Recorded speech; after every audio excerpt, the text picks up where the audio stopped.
Hi, beautiful people. I am here again with my latest lecture. And since it is a very vast subject, I decided to write an essay or an extensive note to help me deliver this lecture to you. However, Microsoft Word had a different plan. And halfway on, it erased my writings, all of it. So I decided to start it again, and it was erased again. Well, I hope it was happening to me because the universe thought I should talk about something different than what I was writing in my essay. So I just start up and get you into it, and we'll see what happens to the rest. Um, so we are talking about light and working with light and in the spring equinox. So those are the three very important milestones within the whole concept what we are talking about at the moment. First of all, I have to tell you something about the universe, start from the big matrix and getting into the small one, because everything is interrelated in the universe. And this interrelation is very important, even though humanity doesn't really pay attention to that, because humanity is being brainwashed about the whole system here. And nowadays, many people talk about this brainwashing system, of course. But people who know me, they would say that I have been teaching everything the way humanity started to believe being the truth. So there is something. It's very logical, actually. The idea is that everything in the universe is interrelated. It has to be, because that's what holds the whole universe together. Something has to be there that holds the whole universe together, and that is the interrelation. It is the great matrix of the universe, I would say. And this space is ever expanding because it evolves. And through evolution, it expands all the time because it is in constant motion. So that is important. And obviously, if it is interrelated, it is axiomatic to think that the smallest segment of the DNA is definitely all the same. It is the same in everything and everybody who lives within this universe, because it has been sort of pulled together or held together. And that is, again, very important, because we are talking about planetary movements here, like spring equinox and, of course, light and all that stuff. And they come from the universe. So we have to understand something about the universe. Okay, let us get back to Earth a bit. Earth is part of a solar system, of course. That is another matrix, of course. In the great matrix, within this great matrix, there are smaller matrices, billions of smaller matrices, and this solar system is one of the matrices. There is the sun in the center of the solar system that pulls the solar system together. So every matrix has a central core. that pulls the whole system together. And of course, the solar system adds to the DNA of the whole universe a unique sort of addition to that, saying that, okay, it is the solar system we are talking about, actually the Howdy solar system, because there are billions of solar systems in the universe as such. And of course, we have the galaxy. It is again very important because we've been through galactical movements, and it is part of our journey and part of our work as such. So the galaxy itself has other addition to the DNA. And from this DNA, you can see that, okay, it is the Cabutoreus galaxy. In this Cabutoreus galaxy, we have the Howdy solar system. And within the Howdy solar system, we have Keta, that is called Earth at the moment in English, of course, because in every language we address our planet differently. So that's the idea. And of course, on Earth, we have billions of matrices. The smaller matrix, I would say, is a family, or it might be just a relationship, any kind of close relationship, romantic or otherwise, can be a matrix as such. But let's say the smallest matrix is the family.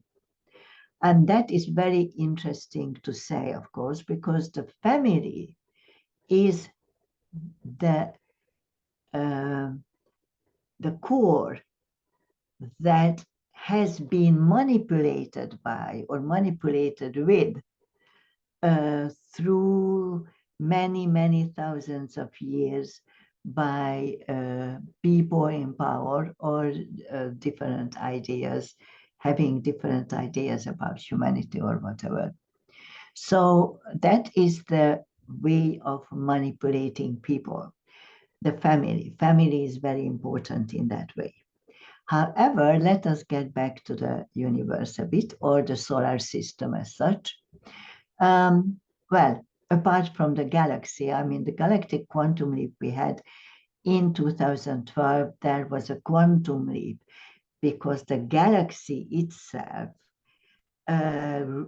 reached a certain vibration.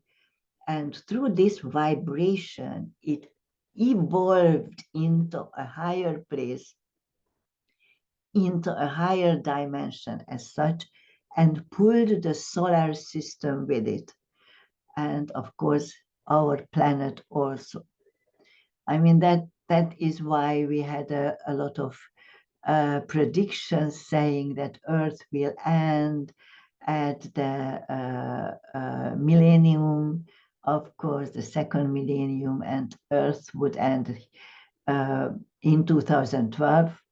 Well, 2012 came from the Maya, and actually, we thank the solar system and the galaxy for not being dropped out, because Earth hadn't had the vibration needed for the quantum leap. However, the galaxy and the solar system pulled it up. But I tell you honestly, it was the galaxy more than the solar system, mostly because the solar system suffered from this quantum leap quite a lot. And Sun suffered from it quite a lot, and all the planets in the solar system suffered quite a lot.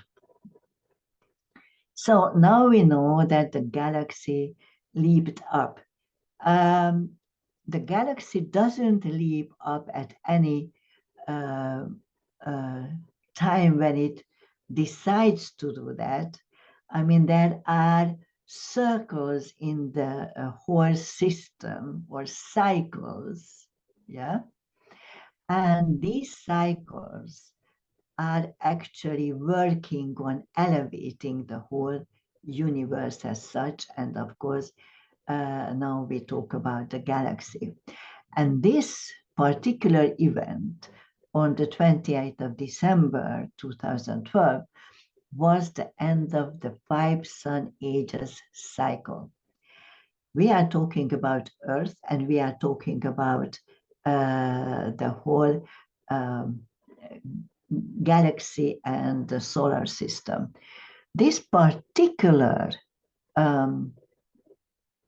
event was or marked the end of the cycle or the circle that the galaxy made around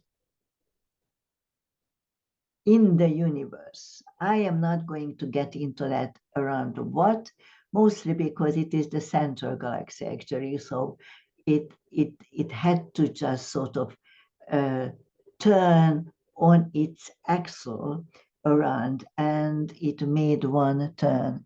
That was the 5 sun ages. And of course, the solar system did the same.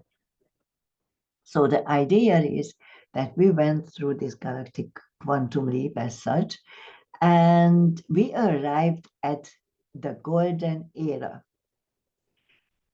I have to talk about it because the gold is light, and we call it golden era because Earth and the solar system sort of merged out of darkness into the light at this particular date.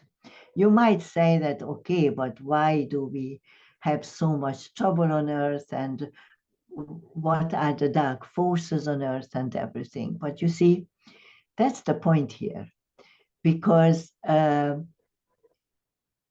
even though we leaped into the golden era, it doesn't mean that we started to have peace and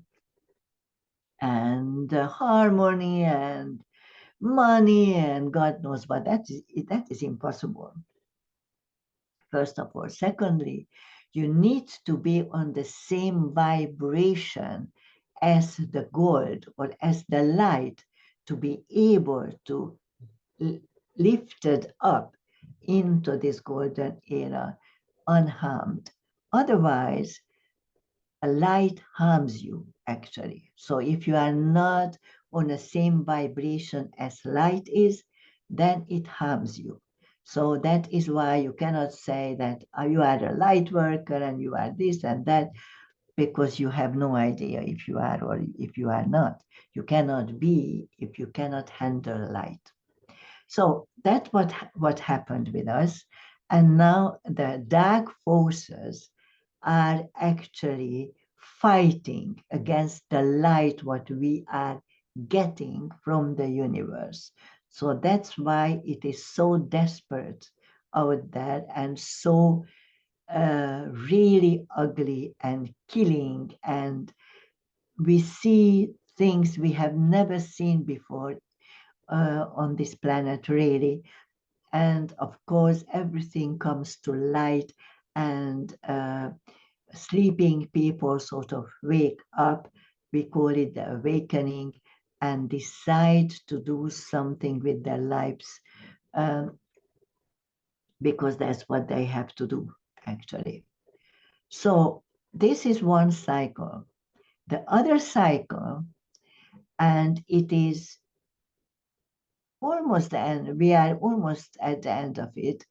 This other cycle is takes about 25,000 years.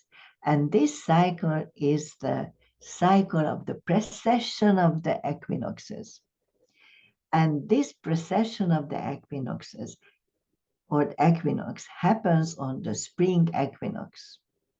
So that's why the spring equinox is always very important. And that's why, of course, the church put all its festivities on natural holy festivities as the equinox, solstice, of course, the New Year's celebration in November or October, and that's where the natural New Year starts.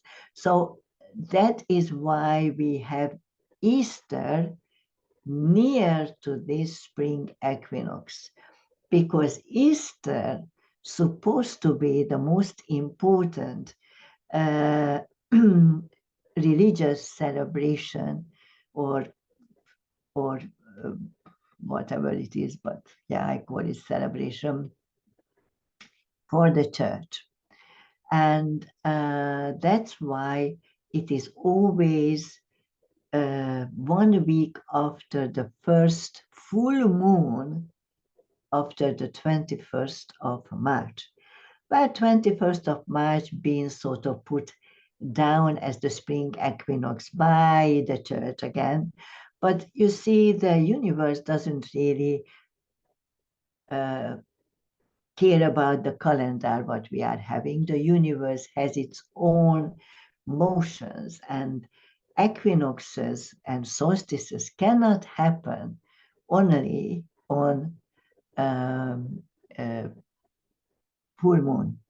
So it is always full moon. It cannot happen any other day. It is just the calendar saying, but the actual universe or the cosmic events are not saying that. So that's why they decided to do this. And now, of course, this full moon, what they talk about, is the spring equinox. It is always the spring equinox. And this spring equinox is very important for us. You see, we had the 12 star formations of zodiacs. We were talking about throughout the years, and we read the horoscopes and the effects and everything. Well, these star formations are not in alignment with us any longer. For, well, since about fully since 2003, but they've been losing their power for about 50, 60 years now. The idea is that we don't have we don't have those star formations, but we do have the ruling planets. We started to forget about the ruling planets, but they are very important because these are the ones we have. We don't have the 12 star formations any longer. So the ruling planet, what we are uh, uh, working with and under its ruling is Uranus, because we are in the uh, time of Uranus. Some people would say it is the time of Aquarius, but Aquarius doesn't exist anymore. I mean, do exist. Aquarius as a star formation exists, but with the quantum leap, we leaped up one stage and we lost the 12 star formations of zodiacs that was on the ecliptics of the planet. So now we have the 22 star formation zodiac. Actually, nobody talks about it yet, but I hope some people will. I mean, I wrote books about it. I am teaching it, but somehow it just doesn't get into people's mind.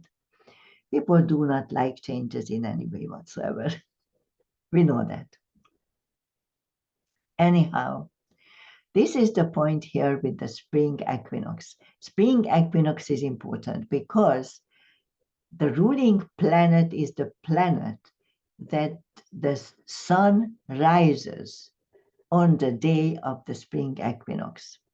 And this ruling planet stays with us for about 2,100 years. It's quite a journey, actually. And it just started up in 2003. So we have quite a lot to go with the power of Uranus. The idea is that the Uranus is a fascinating energy. It's a high vibration energy. So I would say it projects a lot of light to us. And it is a feminine energy and very soothing energy, also very strong energy. So that is what we are seeing at the moment on Earth. Uranus energies are sort of shifting everything up and um, awakening many people who've been sort of floating around or have been dormant as such, and now they are awakening up, and of course they might want to learn something, and learning is the light. That is why we are in the golden era, or that is what we do in the golden era. We learn everything what we lost during the many years. But I would say the last 3,000 years were really the key journey for us, because during that time, I would say really the uh, after the fourth sun age, we entered into the fifth one, and the fifth one was sort of very confusing, very dark, and took us through quite a lot of upheavals, and ego started to sort of emerge, and uh, all kind of little matrices formed like secret societies, because before that, during the four sun ages, knowledge was there for everybody, because we all have the knowledge within our mind, but it's been sort of pushed back, and we didn't know we had it. And of course, we were told that we shouldn't have it, because there are certain people for that who should tell us what to do, because they are the chosen ones. And I am not just talking about certain nation, I am talking about priests and all kinds of, even gurus and whatever. They thought they might just tell people whatever they have to do. And most of them were actually working on pushing the knowledge back rather than awakening the knowledge. There are others who are actually working on the awakening the knowledge. So that's what happens at the moment. And for us people, it is very important to understand this light. The light is knowledge, light is fire, light is gold, light is the sun. For us, the biggest light is sun, and the knowledge comes from the sun, because it triggers the moon, and the moon brings in the whole lot. And it is just a fascinating dance of the dark and the light to actually get there and give us everything what we deserve to know and what we actually are here for. So the spring equinox is the day when the light grows. And I am certain that we are going to find a lot of changes in recent events, what we have here, desperate events and deadly events to tell you. And it would be a very welcomed idea and solution if we had some kind of solution to that and what is acceptable. And that's what goes on. So the spring equinox, that's the spring equinox, and that's why it is very important.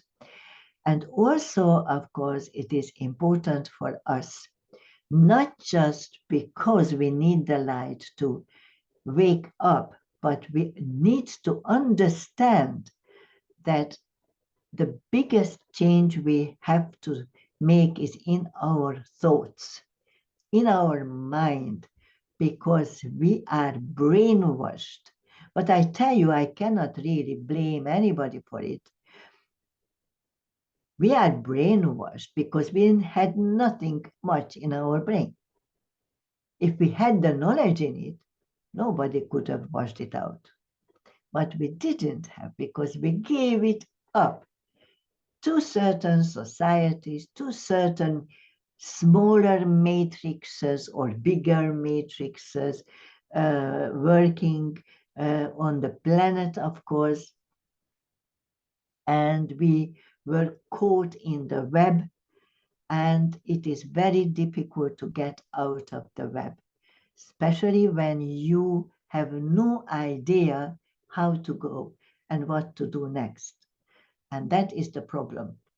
We need to clear our mind. We need to clarify our thoughts and to put our choices down very clearly. So there are dark forces and light forces on earth. Which one do you want to work with? You cannot say you want to work with the light forces, let's say, unless you are willing to change your whole attitude towards life, towards the planet, towards other people, um, towards knowledge. Yeah. Because if you don't, then you cannot get there. You can say that I work with light, but if you are not reaching the required frequency, you cannot work with light anyhow. You can say it, but you are still not working with light. Yeah. You might want to say that, okay, I work with the dark forces because obviously the dark forces are giving you money, the new God. It is the new God and everybody is grabbing it, you know.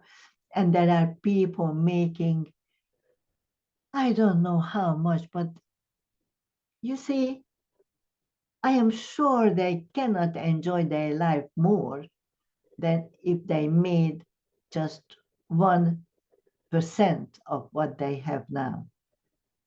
Because they can take so much and they can put so much pleasure into their lives.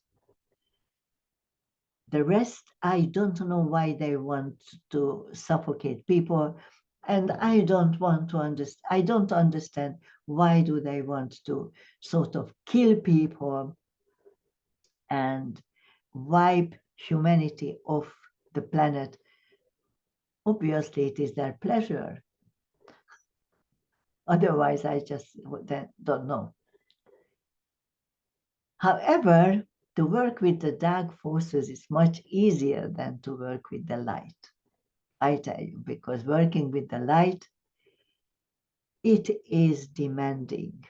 It is a hard work, a bumpy world. You get into doubts. You start thinking about, okay, what if I don't have something to eat tomorrow? I should have chosen the dark because there is money and I don't want to, I want to feed my family and whatever it is. However, your choice is important because your choice is going to add to the vibration of the planet and to the whole humanity. We live in interrelations here. And we are equal in this interrelation, and we have to understand that. And if you do something against somebody else, it is going to come back to you because it comes back to the whole humanity. And obviously it's going to back to you with a force because your frequency is much lower than others. And similar energies like each other. So obviously the dark energies would find you because you are working with the dark energies. Light finds you if you work with light and if you stand up against all kinds of forces being put on us. So that is very important. And if you do that, you would end up adding to the knowledge of this planet, adding a very good frequency to the life of humanity as such. And of course, you would help the evolutionary procedure of Earth and the solar system as such. So that is how you need to understand life. But when you decide upon what you do or what you want, you have to put yourself on the road to be with that energy. If it is dark, then you have to follow that. You cannot change your mind because it is not possible. You have to take sides. You have to choose a side. If you work with light, it might be more difficult, but you have to stick to it always. And that is what we do. Now let us get back to the earth a bit because it is very customary to say that, okay, oh, I work with nature, I am a light worker, I am doing this and that with nature and I preserve nature and whatever it is. Nature doesn't really need to be preserved. There are no disasters of nature. Nature has a cycle and it happens without you or with you or whatever.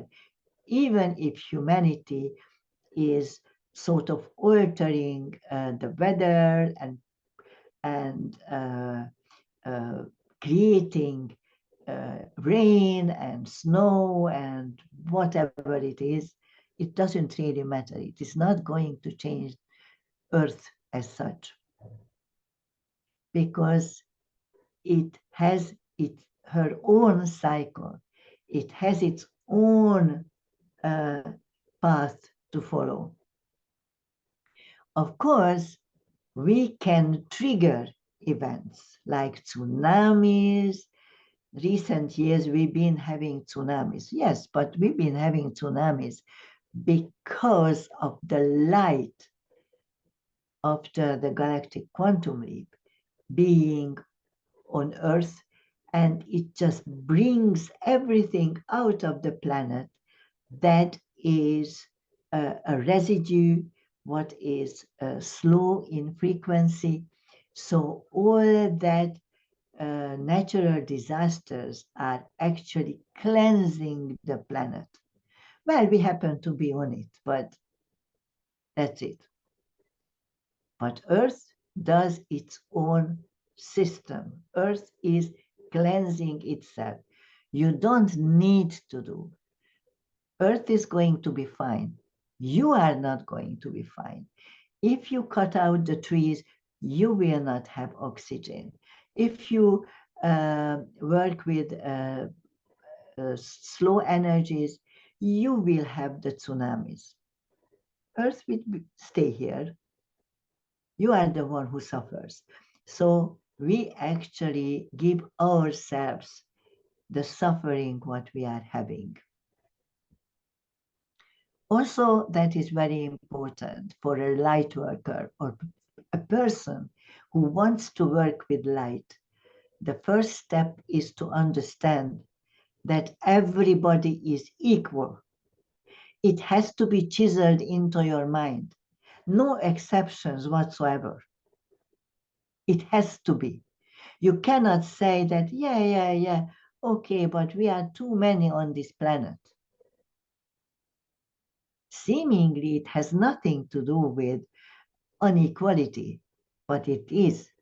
Because when you are saying that, you are not thinking about yourself that you shouldn't be here.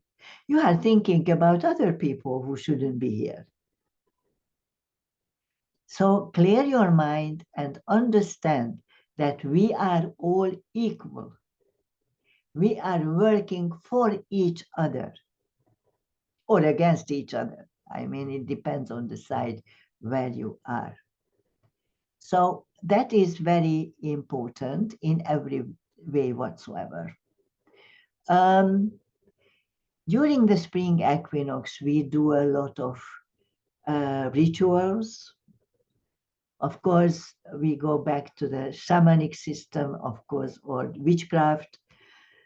I teach witchcraft. I am an initiated witch. I have few covens because I taught many extraordinary good witches who are working very nicely and well for the universe.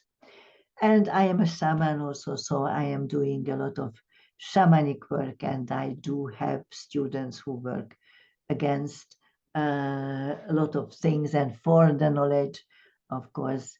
It depends. I mean, you can use this knowledge for anything you want to, but that is your choice too. But my students and I, we are working for the universe. And that is important to understand because it might not be for the humanity as such, because humanity is doing certain things, yeah?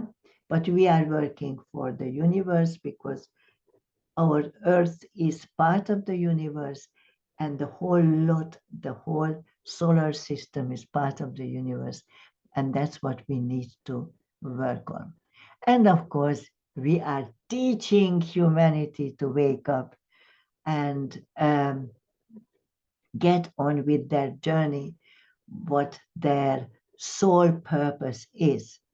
And the sole purpose of a human being is actually to evolve. That's the sole purpose. Why? Because a human being is the blend of a soul and a physical body. And the soul blends with this physical body to experience certain things the soul cannot experience anywhere else. And this experience and knowledge is added to the central source bank, where you can put all your experiences and it adds to the universe and the galaxy and whatever we are talking about to actually bring it up to a certain level. So that's what we are doing during the spring equinox. And if you have any questions, please don't be shy. Just tell me. I would be very happy to talk to you about anything, actually. Whatever is your, whatever you want to talk to me about. You know where to find me. And I wish you an extraordinarily beautiful day, night, or whatever you are doing. And see you very soon. Take good care, guys. Bye. All the wonders.